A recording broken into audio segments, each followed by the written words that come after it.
Welcome to our channel. Today we how to automate user authentication with Auth0, complete guide step by step clearly. Start by creating an Auth0 account if you don't have one already. Visit the Auth0 website and click on the Sign Up button. Fill in the required information to create your account. Once logged in, navigate to the Auth0 dashboard. Click on Applications in the sidebar menu.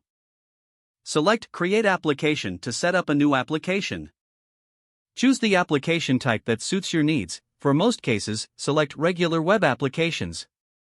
Provide a name for your application and click Create.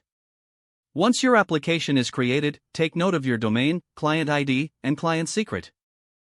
These credentials will be needed for your backend configuration. Next, move to the Settings tab of your application. Configure the allowed callback URLs by adding your application's callback URL to handle authentication responses. Set the allowed logout URLs to redirect after a user logs out. Scroll down and adjust the allowed web origins to include your app's origin. Now, go to your backend codebase. Install the Auth0 SDK for your specific programming language or framework. For Node.js, you can run npm install express jwt jwksrsa. Integrate Auth0 into your backend by requiring the installed modules. Create a configuration file to store your Auth0 credentials securely. In your main application file, import the necessary modules and configure the Auth0 middleware. Use the middleware to protect your routes that require authentication. For example, apply it to your API routes to ensure that users must log in to access them.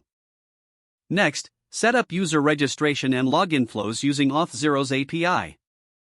Create routes in your backend for user sign-up, login, and token verification. Use Postman or an API client to test these routes, ensuring they respond correctly. Now, switch to your front-end application. Install the Auth0 SDK suitable for your front-end framework, such as React or Angular. Follow the specific Auth0 integration guide for your chosen framework. Implement the login and logout functionality using Auth0's provided method. Make sure to redirect users to appropriate pages after logging in or out. Don't forget to like this video and subscribe to our channel for more step-by-step tech guides.